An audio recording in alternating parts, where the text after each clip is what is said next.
The road was supposed to be closed forever. No traffic, no maps, no reason to go back.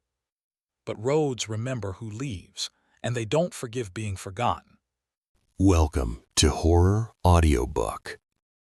They said sealing the highway would stop the disappearances. They said concrete, dirt, and warning signs were enough to bury whatever was happening out there. They were wrong. Because roads aren't just places you pass through, they're witnesses. And when a family becomes stranded on a stretch of road that refuses to stay closed, they learn the truth too late. This highway isn't abandoned, it's starving. And it doesn't want to be alone anymore. Chapter 1. They closed the road for a reason. The highway didn't look dangerous. That was the first lie. It stretched through farmland and low forest like any other rural road, 2 lanes of faded asphalt, cracked shoulders, and the kind of quiet that came from being forgotten rather than avoided. No sharp turns, no warning grades, no obvious reason for the state to have poured concrete barricades across both ends and scrubbed it from modern maps. But roads don't close themselves. That was what the locals used to say, back when they still talked about it. The disappearances began slowly enough that no one noticed the pattern at first. A delivery driver who never made it back to the depot. A college student whose phone last pinged somewhere between mile markers that no longer existed. A retired couple on their way to see a grandchild, gone so cleanly that even their car was never found. Each case was treated as its own tragedy. Weather, fatigue, bad luck.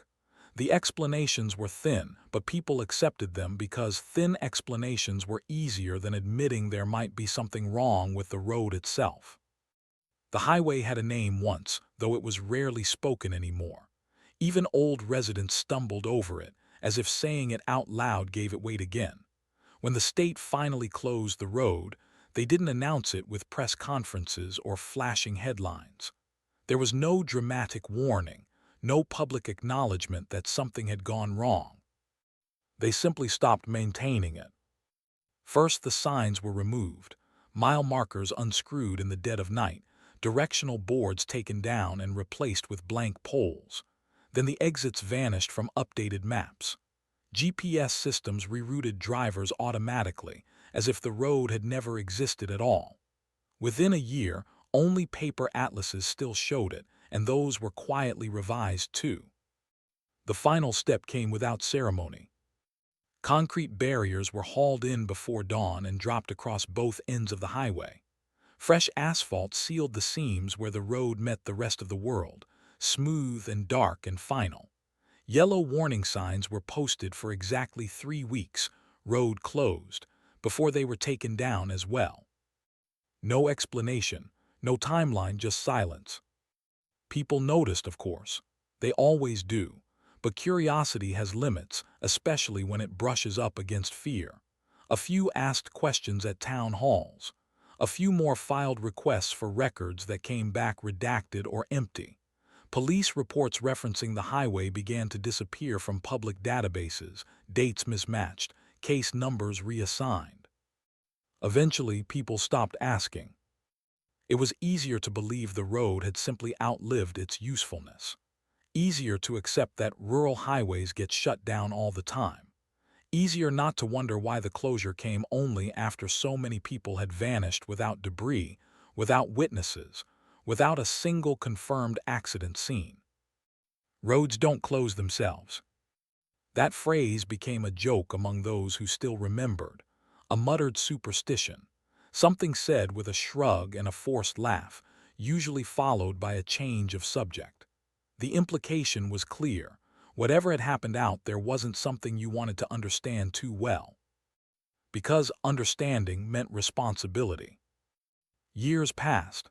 Grass crept over the shoulders. Weeds split the cracked pavement. The forest leaned in closer, branches arching over the sealed stretch like ribs. Nature did what it always did. It tried to reclaim the space. But the road resisted. Beneath the layers of dirt and neglect, the asphalt remained intact. Too intact. State workers who'd been sent to inspect the barriers once reported a strange vibration underfoot, a low hum they felt more than heard. Their report never made it past a supervisor's desk. The road officially was stable. Unofficially, people avoided it. Farmers rerouted their equipment miles out of the way rather than cross near the barricades. Hunters refused to camp within sight of the tree line where the asphalt vanished. Even animals seemed reluctant. Deer tracks veered away at the last moment, circling wide as if the ground itself smelled wrong.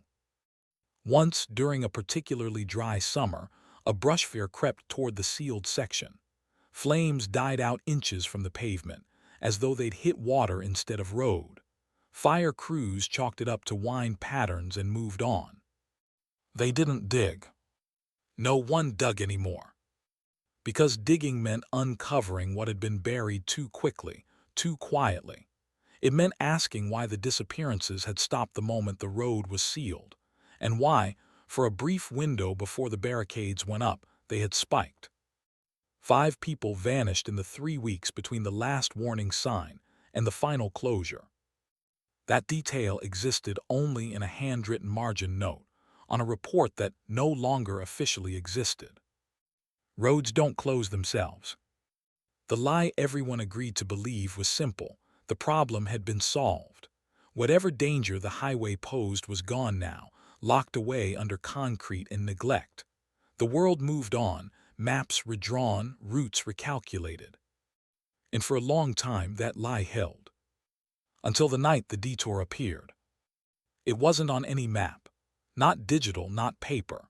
Just a temporary-looking sign at the edge of a county road. Reformed route, arrow pointing into a stretch of trees no one remembered leading anywhere. The sign looked new, too new. And beneath the reflective paint, the ground vibrated faintly, like something underneath had finally noticed it wasn't alone anymore. Chapter 2. We took the detour that didn't exist. The GPS died without warning. One moment it was speaking calmly, counting down the miles to the next turn, and the next it fell silent, screen frozen mid-refresh, the blue route line cutting off as if erased by an unseen hand. No error message. No recalculating prompt. Just a blank gray map and a soft, almost apologetic click as the device powered itself down. Inside the car, no one spoke right away. The family had been driving since before sunrise, chasing daylight across state lines. The air smelled faintly of fast food wrappers and reheated coffee, the kind of tired familiarity that comes with long trips. Outside, the landscape rolled past in wide, open stretches, fields stitched together by fence lines, trees standing back from the road as if observing rather than participating. The father tapped the GPS once, then again harder. Nothing. He glanced at the dashboard clock, then at the fuel gauge, calculating silently. The mother twisted in her seat to look back at the kids, forcing a smile that didn't quite settle on her face. The younger one had already noticed something was wrong. Children always did. "There's no signal out here," she said, more to herself than anyone else. The road ahead forked unexpectedly. No sign, no warning, just a narrow split in the asphalt where the highway seemed to hesitate, one lane continuing straight, the other veering gently right into a corridor of trees. The straight path looked unfinished, old. Its paint was faded to ghosts of lines, the surface pocked and uneven. The right-hand turn, though, that looked maintained, smooth, dark, almost inviting. A temporary sign stood just before the fork. White background, black arrow, no reflective logo, no state insignia, just 2 words stenciled neatly beneath the arrow's point. Reformed route. The mother frowned. That wasn't on the map. The father slowed, scanning the shoulders for anything familiar. Construction detour, maybe. They don't always update the GPS right away. He said it like he needed it to be true. Behind them, the road they'd come from seemed longer than it should have been. The horizon blurred in the rearview mirror, details softening as if distance was being stretched thin. They turned right. The trees closed in almost immediately. Branches arched overhead, knitting together into a canopy that dimmed the sunlight into something filtered and greenish. The air felt cooler here, heavier somehow, carrying the damp scent of soil and decaying leaves. The road narrowed just enough to notice, the yellow center line thinning until it was little more than a suggestion. Mile after mile passed in silence. The radio crackled once, just a burst of static sharp enough to make everyone flinch, then went dead. The father turned the knob, cycling through stations. Nothing but white noise, pulsing faintly like breath.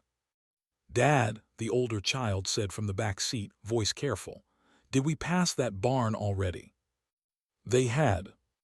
At least, it looked exactly like the one they'd passed 10 minutes earlier. Same leaning red frame, same collapsed roof, same rusted tractor half sunk into the dirt beside it. "That's not possible," the mother said quickly. "Lots of farms look alike." But she kept her eyes on it as they drove by, watching until it disappeared behind the trees. The road curved, then straightened. Another barn came into view. Identical. The father's grip tightened on the wheel. The asphalt beneath the tires felt different now, smoother, yes, but also subtly resistant, as if it were warm and softening under pressure. A faint vibration traveled up through the pedals, a low hum that settled into the bones rather than the ears. "You don't find the road," the older child murmured, repeating something they'd heard once somewhere. "The road finds you." No one asked where they'd learned that. The landmarks began to rearrange themselves more boldly after that. A lone gas station appeared on the left, its windows dark, pumps standing like sentries. They passed it without stopping. 5 minutes later it appeared again, this time on the right. The same peeling paint, the same flickering light above the door. The mother's heart began to race, though she couldn't have said why. The road wasn't threatening. There were no sudden drops, no sharp turns, no obvious danger. It was the consistency that felt wrong. The way everything repeated just slightly out of sync, like a memory being recalled incorrectly. Hours passed. Or minutes. Time behaved strangely here. The sun never fully moved from its place behind the trees, suspended at an angle that suggested afternoon without ever committing to it. Shadows stretched and recoiled as if uncertain where they belonged. Eventually, the father slowed again. Ahead through the thinning trees, concrete loomed. Barricades. They stretched across the road in a solid gray line, poured thick and unbroken, seemed still visible where sections had been joined. Weeds grew up around the edges, but the concrete itself looked disturbingly new, uncracked, untouched by weather. The road didn't end at the barricade. It pressed against it. Asphalt met concrete with a seamlessness that felt intentional, as though the road had been sealed rather than stopped. Beneath the hood, the engine idled, and beneath that, something else seemed to stir, a deeper vibration, slow and patient. The father cut the engine. Silence rushed in, thick and immediate. For a moment there was relief. They had found the end. Proof that this place obeyed rules, that it could be mapped and exited. The mother exhaled, pressing a hand to her chest. Then the youngest child pointed out the window. "Why is the road behind us moving?" No one answered right away. Because when they turned, they saw it too. The stretch of asphalt they had driven on no longer led back through the trees. It narrowed, tapering off into darkness, the edges blurring as if distance itself were being erased. The hum beneath their feet grew stronger, steadier. The detour hadn't led them to the closed road. It had led the closed road to them. And somewhere beneath the concrete, something waited, no longer buried, no longer alone. Chapter 3. The asphalt was warm beneath our feet. The engine didn't sputter. It didn't cough or whine or give any warning at all. It simply stopped. One moment the car was idling in that uneasy silence before the barricade. the faint vibration from beneath the road humming through the frame. The next, the dashboard lights blinked once, every warning icon flaring together like a silent scream, and then everything went dark. No power, no ignition, no response. The father turned the key again, and again. The starter clicked weakly, then fell silent as though it had already tried too many times somewhere else. The hum beneath the car grew stronger. It wasn't loud. That was the worst part. It wasn't a roar or a quake or anything dramatic enough to justify panic. It was subtle, constant, and intimate, like standing over a sleeping animal and feeling its breath through the floor. The mother unbuckled first. "Let's just take a look," she said, forcing calm into her voice. "Probably the battery." Probably. The words sounded thin in the air. When the father opened his door, the smell hit him immediately. Not exhaust, not oil, something earthier, damp, like rain-soaked soil trapped too long beneath concrete. He stepped out. The asphalt beneath his shoe was warm. Not sun-warmed. The canopy overhead filtered the light too much for that. This warmth came from below, seeping upward through layers of pavement like a pulse. He shifted his weight instinctively, then froze, suddenly aware of how aware the road felt beneath him. The vibration traveled up his legs, faint but undeniable. "It's warm," he said. The mother joined him, then the children, drawn by curiosity and the unspoken understanding that staying inside the car felt worse than stepping out. The moment their feet touched the road, the hum changed pitch, barely, but enough to notice. As if it had noticed them back. The barricade loomed ahead, featureless and gray. Up close, the concrete looked poured in a hurry, air bubbles trapped beneath the surface, edges smoothed too carefully. Someone had wanted it sealed, not blocked, sealed. The youngest child crouched, pressing a palm flat against the asphalt. They flinched immediately, yanking their hand back. "It's breathing," they said. The mother laughed once, sharp and brittle. "Roads don't breathe." But she didn't ask them to try again. They tried the phones next. No signal, not even the ghost of a bar. The screens reflected their faces back at them, drawn, pale, lit from below by the unnatural sheen of the road. The father popped the hood. The engine looked fine, too fine. No leaks, no loose wires, no explanation for the sudden failure. It was as if the car had simply decided it had gone far enough. Behind them, the road narrowed further. It shouldn't have been possible. Asphalt didn't move. But the edges blurred, darkening into something less defined, the trees pressing closer as if encouraged. The distance they'd driven felt longer now, stretched and warped, like a hallway that refused to stay the same length. The hum deepened. The mother became aware of something else then, a sound beneath the vibration. Faint, rhythmic, like footsteps heard through a thick wall, not above them. Below. She stepped back instinctively, heels scraping against the road. "We shouldn't be standing here." The older child nodded slowly, eyes fixed on the ground. "It doesn't like being covered." "Covered?" the father asked. They swallowed. "I don't know, it just feels wrong, like this was never meant to be buried." The words settled heavily between them. It was never meant to be buried. The phrase felt old, older than the barricade, older than the road itself, as if the asphalt had been laid over something that predated maps, predated direction, something that existed to be traveled endlessly, hungrily. A crack split the pavement a few feet away. Just a hairline fracture at first, spidering outward with a soft, almost wet sound. The vibration spiked, then settled again, patient as ever. From within the crack came a breath of cooler air, carrying the unmistakable scent of decay and rain and rusted metal. The mother backed toward the car. "Get back inside now." They did quickly, gratefully. The doors shut with solid thuds that felt reassuringly final. For a moment, nothing happened. Then the radio turned on by itself. Static filled the cabin louder than before, punctuated by brief, distorted fragments of sound. Voices, maybe, or echoes. The father reached for the knob, but before he could turn it, a single phrase cut through the noise. Low, warped, familiar. "Keep moving." The radio died again. The youngest child began to cry quietly, tears sliding down their face without sound. The mother reached back, touching their knee, grounding herself as much as them. Outside, the crack in the road widened. Not violently, deliberately.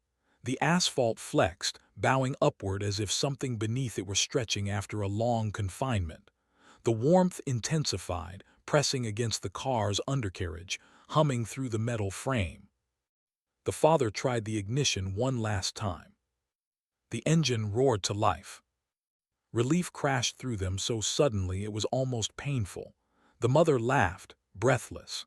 The father slammed the hood shut and climbed back in, hands shaking as he threw the car into gear. They didn't look at the crack as they pulled away. They didn't look at the way it sealed itself behind them, smooth and unbroken once more. They drove forward, because forward was the only direction the road allowed.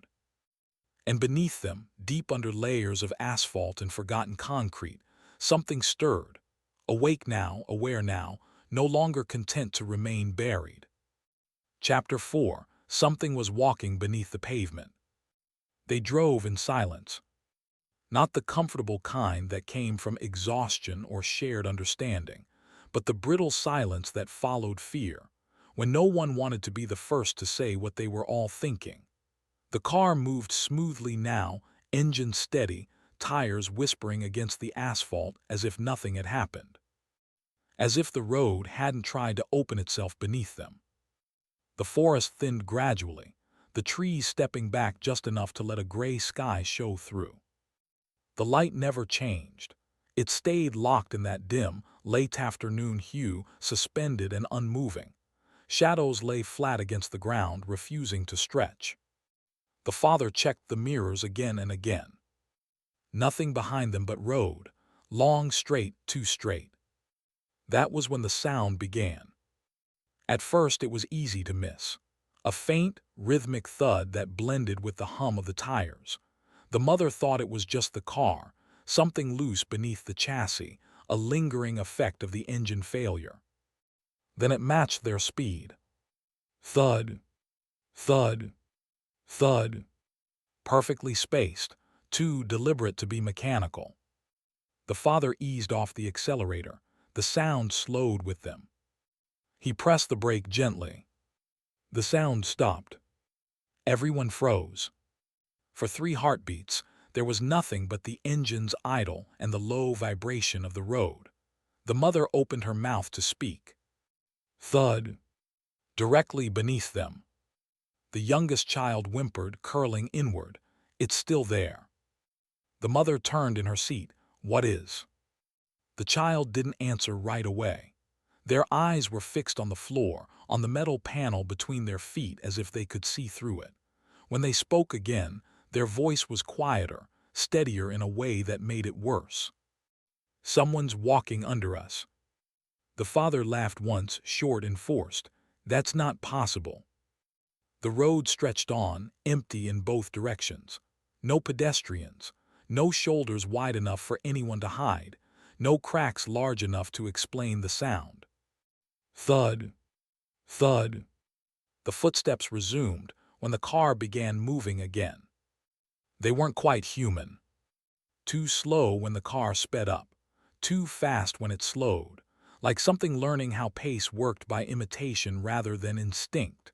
Occasionally, the rhythm stumbled, dragging unevenly for a step or two before correcting itself. The mother pressed her palms against the dashboard, grounding herself in the cool plastic. It's echoing, she said. Sound carries through the ground. She almost believed it. Then the voices started. They rose up through the asphalt in fragments, muffled and warped, as if traveling through water and stone. Words stretched thin, vowels pulled too long, consonants breaking apart before they reached the surface. The youngest child heard them clearly. "They're saying my name," they whispered. The mother's heart lurched. "No, they're not." "Yes," the child insisted, tears welling but not falling. "They are, they sound tired." The footsteps grew louder. Thud, thud. Now they were accompanied by scraping, something brushing against the underside of the road, nails or knuckles or something harder to identify. The vibration intensified, rattling the loose change in the cup holder. The father pulled over. The car rolled to a stop, engine idling uneasily. He shouldn't have stopped. Every instinct screamed at him to keep moving, to obey the one rule the road had already made clear. But he needed to see. He stepped out, heart hammering, scanning the empty stretch of asphalt.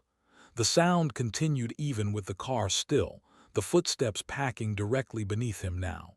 He crouched, pressing his ear to the road. The asphalt was warm. And beneath the warmth, beneath the vibration, there was a hollow space. Something vast. Something layered. A voice drifted up, clearer now, not speaking words, just breathing, slow, labored, as if climbing. The father stumbled back, nearly falling. "Get back in," the mother hissed, already unbuckling to grab him if she had to. He didn't argue. They drove again. The road dipped gently, then rose, cresting a small hill. At the top they saw them. Figures. They stood at the edges of the road, half-formed silhouettes pressed close to the asphalt as if emerging from it.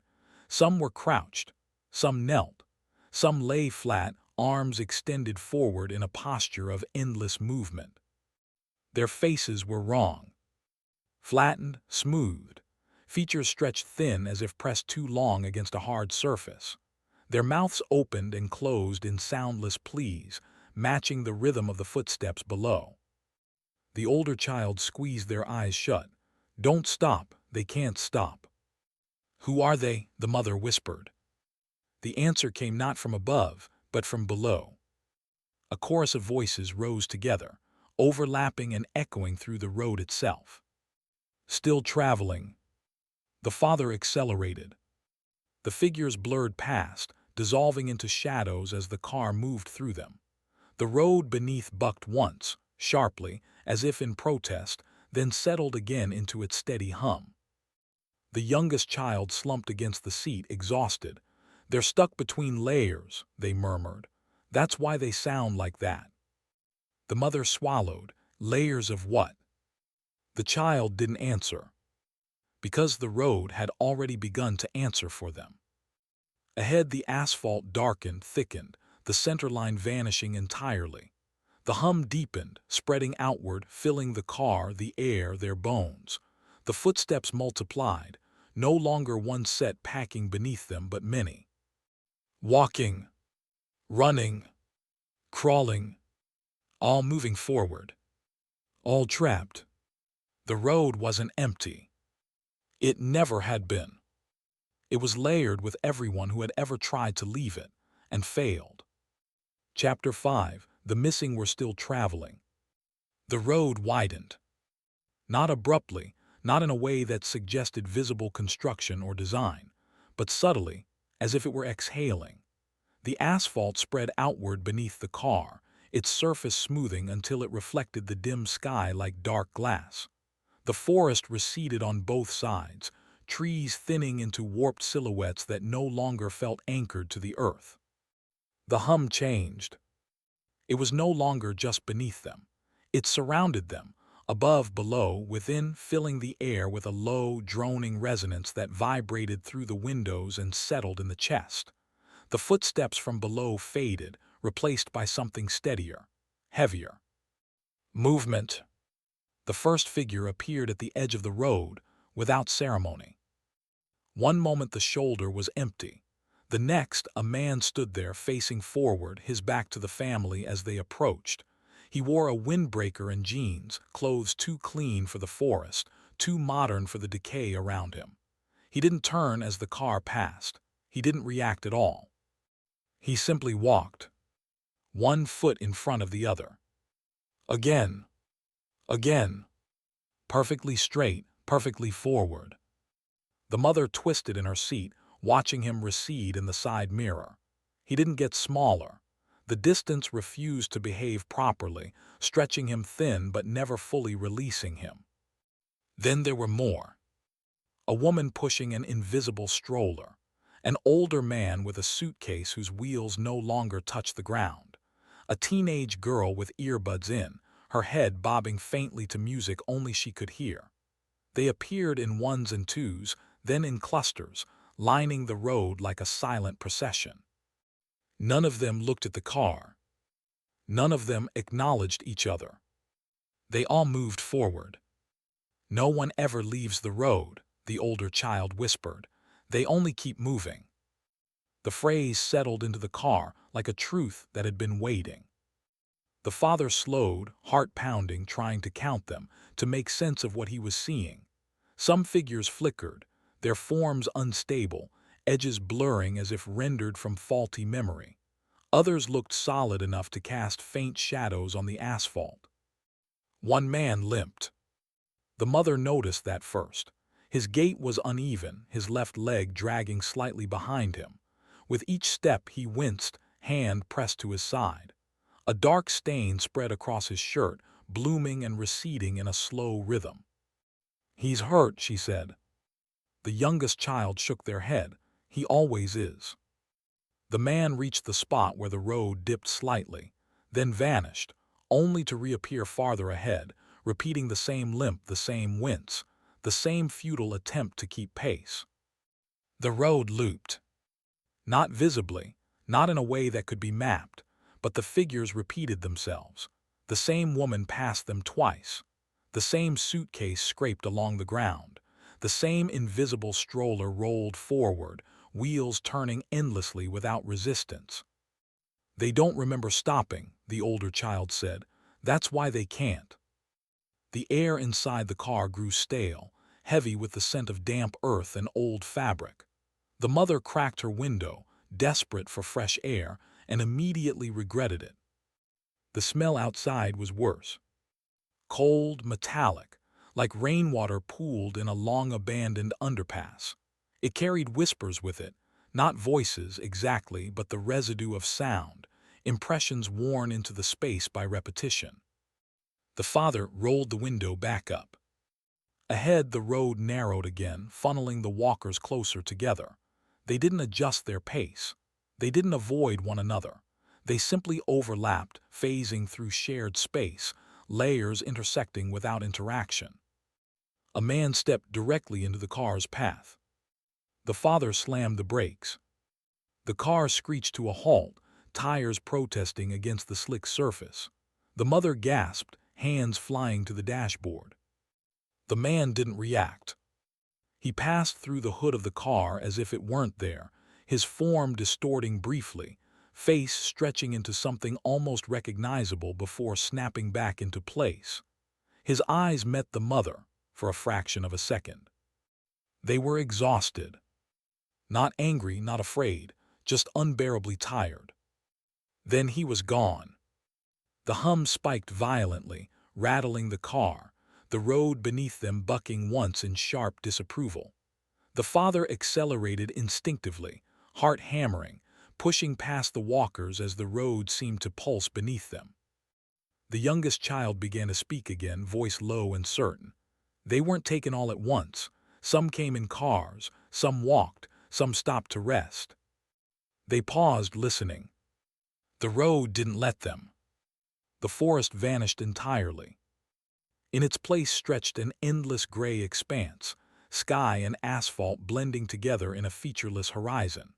The walkers grew denser here, hundreds of them, all moving in the same direction, all locked into their personal loops of motion and suffering. The mother felt a strange pull, an urge to open the door, to step out and walk with them, to match her pace to theirs, to surrender to the simplicity of forward movement. She clenched her fists until her nails bit into her palms. The older child caught her eye. "Don't stop," they said gently. "Stopping is how it notices you."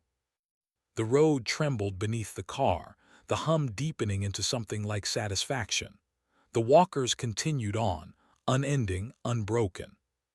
No one ever leaves the road. They only keep moving. And the road, it seemed, was very pleased with that arrangement. Chapter 6. The signs changed when we looked away. The walkers thinned without warning. One moment they crowded the road in endless procession, their footsteps implied rather than heard, their faces etched with fatigue and repetition. The next, they were gone, dissolving into the gray distance as if dismissed by an unseen signal. The road narrowed again, compressing into something more familiar. 2 lanes, faded yellow line, cracked shoulders. Normal. That was the most unsettling part. The father slowed slightly, tension still locked into his shoulders. Maybe we passed through it, he said. The words sounded rehearsed, borrowed from some internal script for surviving disasters. The mother didn't answer. She was staring ahead. A road sign stood on the right shoulder. Green, reflective, perfectly upright. It hadn't been there a moment ago. Millstone 12 miles. The mother frowned. Millstone isn't anywhere near here. The father squinted at it. It's a town, or it used to be. The older child leaned forward between the seats. It burned down. Silence followed that. No one asked how they knew. They passed the sign. A few minutes later, another appeared. Same post, same reflective surface. Different text. Millstone 12 miles. EST, 1894. Closed 1972. The mother twisted in her seat, watching it vanish behind them. That wasn't there before. The youngest child nodded. It changed. The road curved gently, then straightened. Another sign waited ahead. This one was brown, like those used for historical landmarks. Millstone 12 miles. Last known population, 312. The father's hands tightened on the wheel. It's messing with us. The hum beneath the car responded, deepening slightly, like a pleased acknowledgement. They stopped looking at the signs after that. At least they tried to.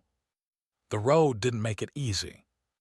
Signs began appearing more frequently, every mile, then every half mile, always just at the edge of vision, placed where they would be noticed only after committing to seeing them. When the mother covered her eyes briefly, pressing her fingers against her temples, the next sign appeared closer than it should have been. Too close. You are here. No arrow, no map. Just the words. The youngest child laughed once, a small, nervous sound. That's not helpful. The laughter echoed strangely, as if the air itself were listening. They drove on. The signs grew stranger. Dates appeared that didn't make sense, years that hadn't happened yet, years that were too old to belong to paved roads. Destinations shifted mid-glance. The father could have sworn one sign read home before blinking into something else entirely. The mother finally snapped, "Stop the car." He did. The engine idled uneasily as she stepped out, marching back to the last sign they'd passed. It stood there innocently, paint unmarred, bolts tight. She read it aloud. Detour temporary. Below it in smaller letters. Duration 43 years. Her breath caught. When she turned back toward the car, another sign stood between her and the driver's door. She hadn't seen it appear. This one was white, unmarked except for a single line of text burned into the metal rather than painted. It learns you by watching you. The mother stumbled backward, heart hammering. The hum surged. The father shouted her name, scrambling out of the car, but before he could reach her, the sign flickered, just for a moment, and became something else. A list. Names. Too many to read at once. They scrolled downward slowly, methodically, like credits at the end of a film that never ended. The mother caught only fragments. First names. Last names. Dates. Disappearances. She felt watched, not from the forest, not from the sky, but from the road itself, from beneath her feet, from the signs, from the very act of her looking. She backed away without turning around, eyes locked on the sign until her heel hit the car's tire. The moment she looked away, the sign reverted to its harmless detour message. The father pulled her back into the car, slamming the door shut. "Don't look at them," the older child said softly. "That's how it knows what to show you." The road responded immediately. The hum softened, the vibration eased.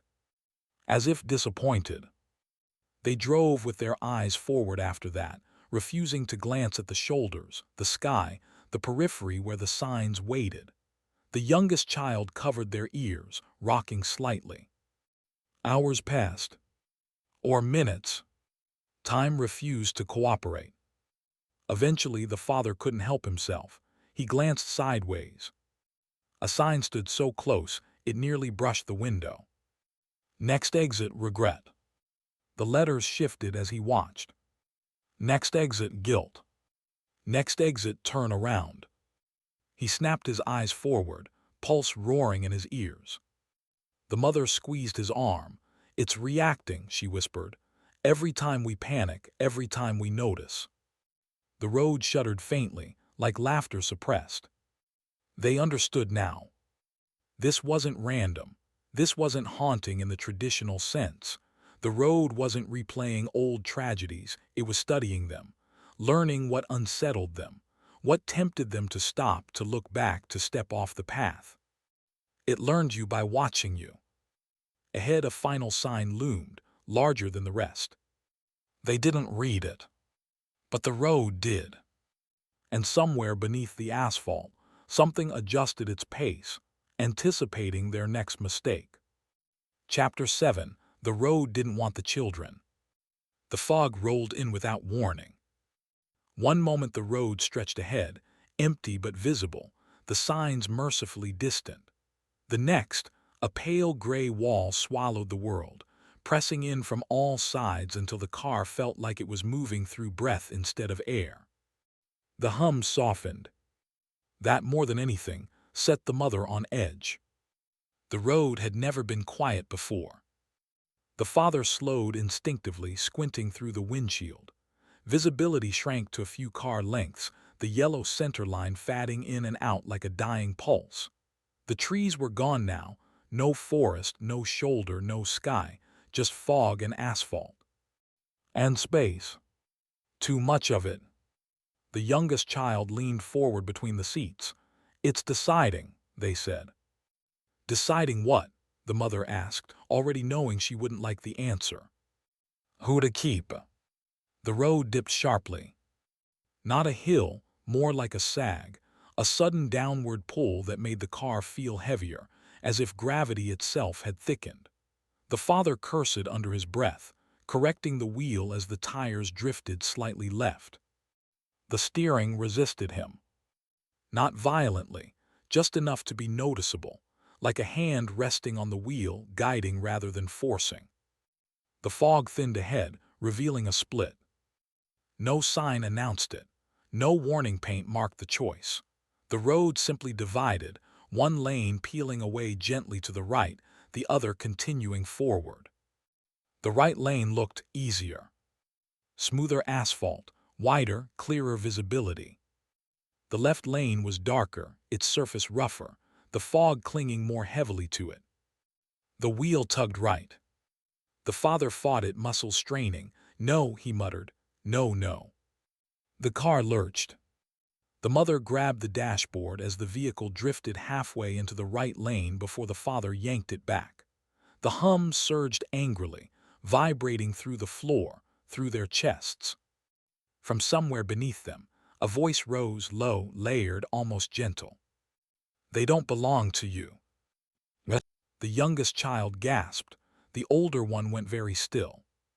The fog ahead shifted, shapes forming within it. Not walkers this time, not the endlessly moving dead. These figures stood still, rooted in place, faces indistinct but posture unmistakable. Adults. They stood along the right lane, hands outstretched, not reaching for the car but reaching past it, toward the children inside. Their forms wavered, flickering like reflections in disturbed water. The mother felt something pull at her chest. Not physically, emotionally. A memory surfaced unbidden. The first night she'd held the youngest child, exhausted and terrified, overwhelmed by the sudden, crushing weight of responsibility. The fear of failing, of not being enough. The road drank it in. The hum deepened, resonating with something like satisfaction. The father felt it too, every regret, every mistake, every silent guilt he carried tightening around him like a net. The missed recitals, the arguments, the nights he'd chosen work over home. The wheel jerked right again. "It takes what weighs the most," the older child said quietly. The road dropped out from under them. Not completely, just enough to feel the car tip, gravity pulling hard toward the right lane. The fog parted there, revealing a wide, open stretch of road descending into darkness. The mother screamed as her door flew open. She hadn't touched the handle.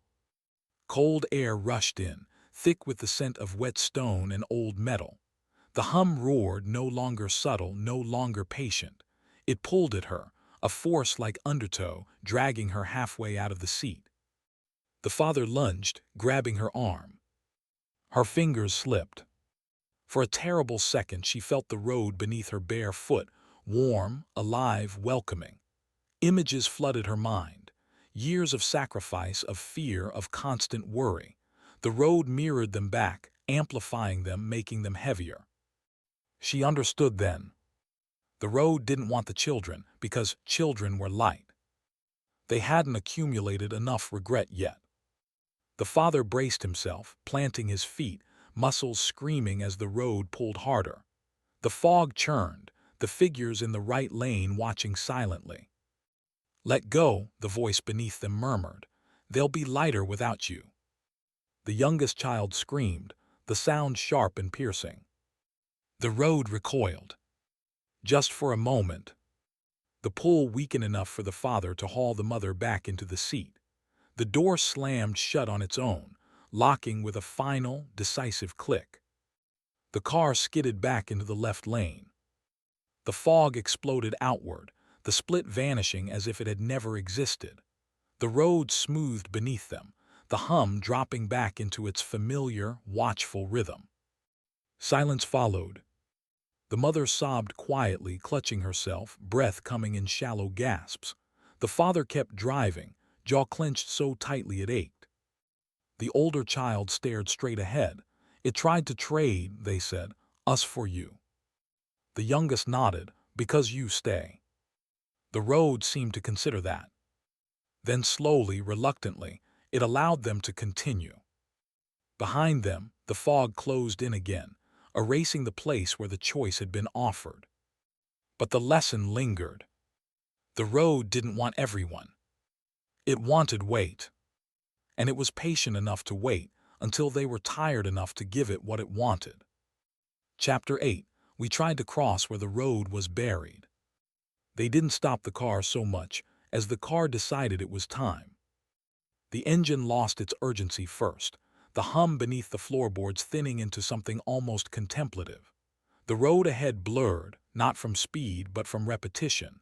Same cracks, same stains, same faint curve that never resolved into a turn.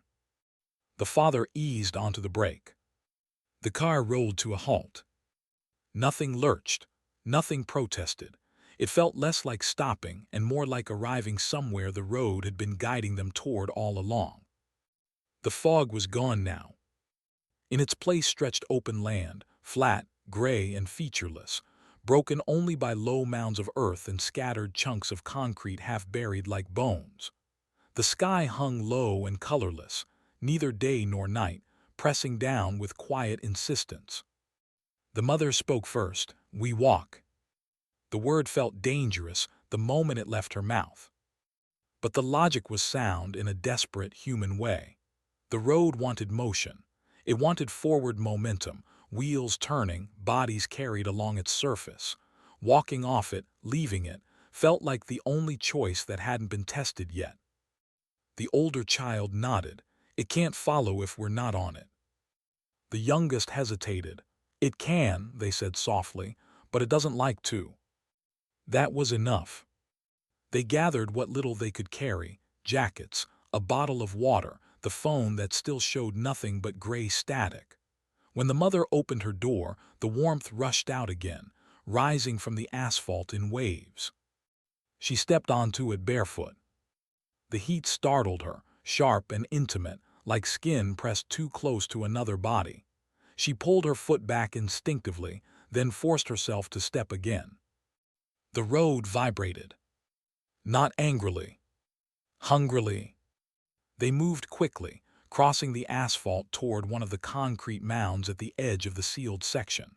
Up close, it was unmistakable part of the barricade, a place where the road had been deliberately buried, smothered under tons of poured cement and dirt. A place that was supposed to be dead. The father climbed first, boots scraping against rough concrete. The mother followed, helping the kids over, heart pounding with each second their feet weren't touching the road. For a brief, intoxicating moment, the hum faded. The air felt lighter. The ground beneath the concrete mound was cool, inert, blessedly still. The mother laughed breathlessly, a sound that bordered on hysteria. "We did it," she said. "We're off it." The ground cracked. A sharp, sudden fracture split the concrete beneath their feet, spidering outward with a sound like tearing fabric. The mother screamed as the slab shifted, pitching her forward. The father caught her just in time, hauling her back. From the crack rose the smell of oil, rust, and old rain. The concrete crumbled. Beneath it lay asphalt. Not one layer. Many. Old tire tracks were pressed deep into the surface, some narrow and archaic, others wide and modern, overlapping and intersecting in chaotic patterns. Painted lines bled through one another, yellow over yellow again, each era of the road trapped beneath the next. The road hadn't been buried. It had been layered. "You can't cover hunger," the older child whispered. "You can only delay it." The hum roared back, stronger than ever.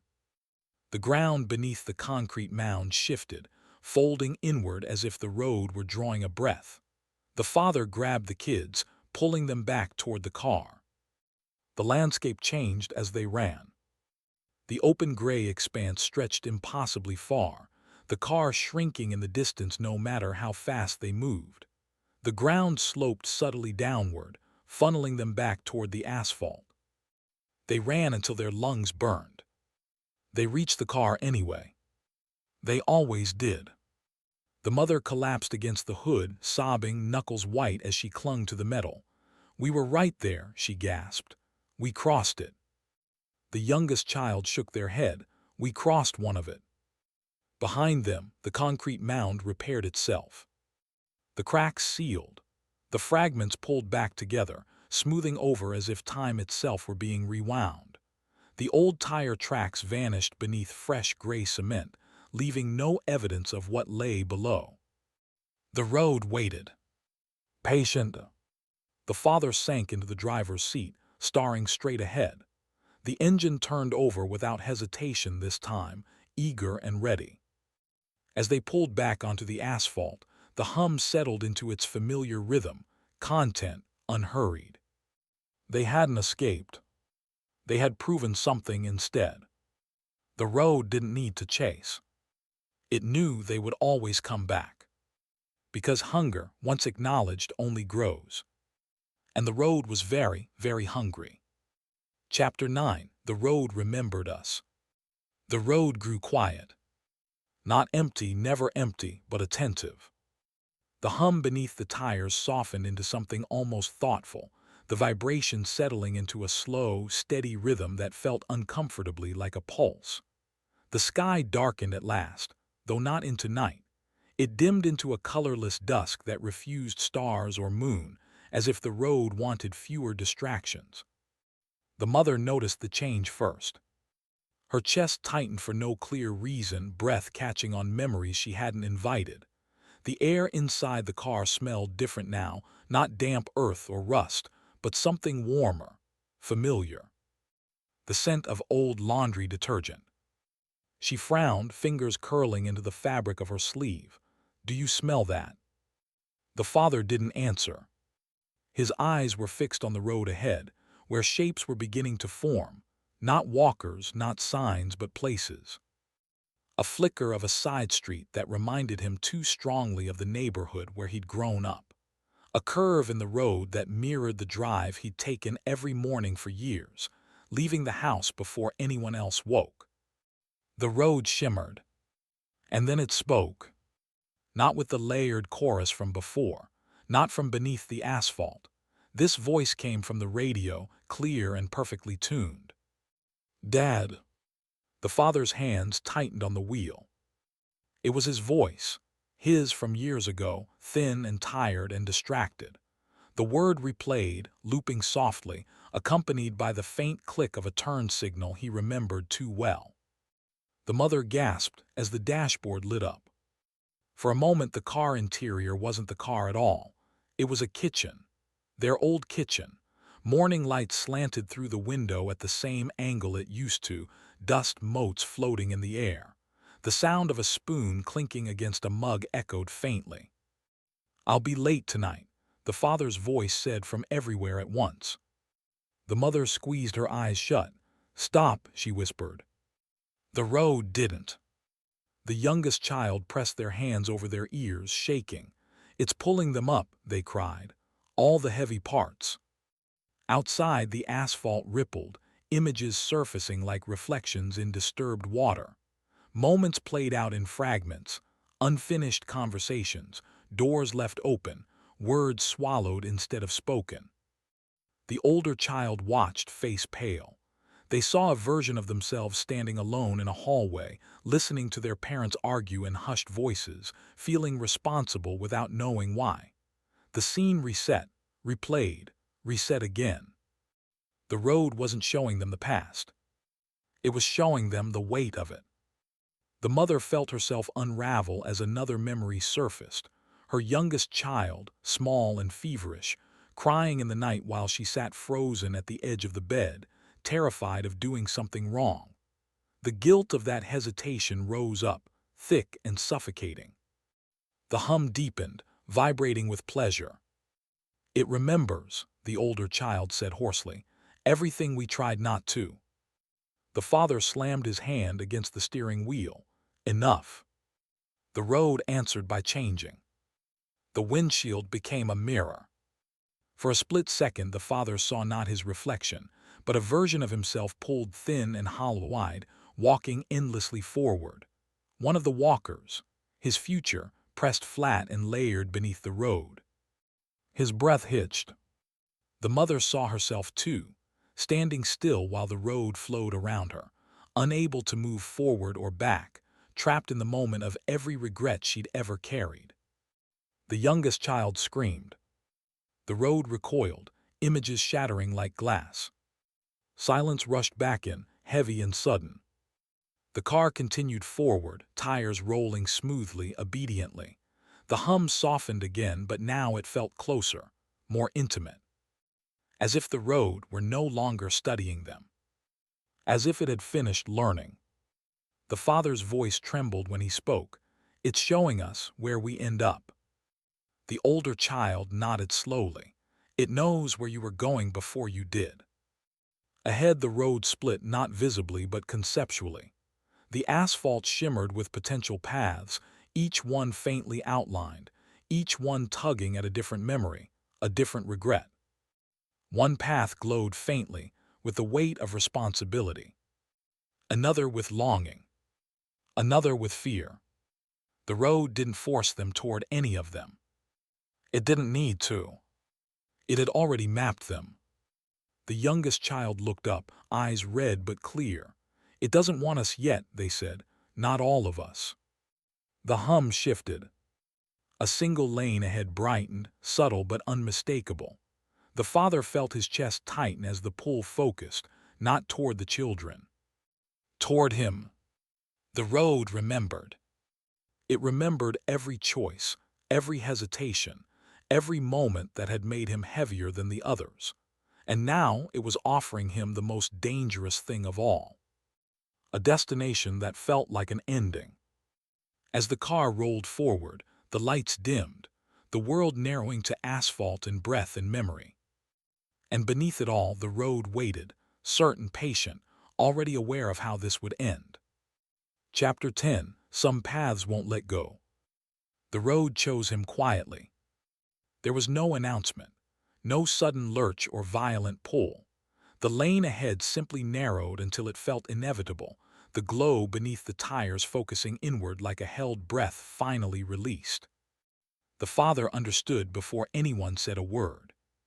He felt it in the way the hum aligned with his heartbeat, syncing too perfectly to be coincidence.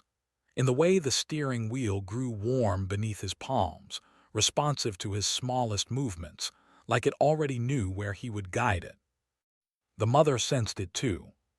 She reached for him without looking, fingers brushing his arm, then tightening. "No," she said. It wasn't a question, it wasn't a plea, it was refusal. The road did not respond. The children were quiet now, too quiet. The youngest stared ahead, eyes glassy, lips parted as if listening to something the rest of them couldn't hear. The older one swallowed hard, understanding settling in with the weight of inevitability. "It's not us," they said softly. "It was never going to be." The road dipped. Ahead, the asphalt opened into a wide, empty stretch illuminated by nothing but its own dull sheen. No fog, no walkers, no signs, just road, uninterrupted and absolute.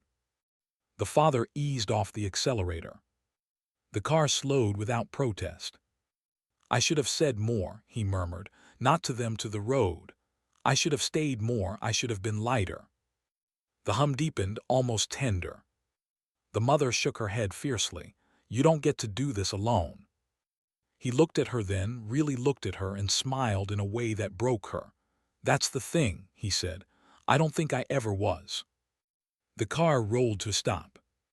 The engine cut itself. The silence that followed was complete.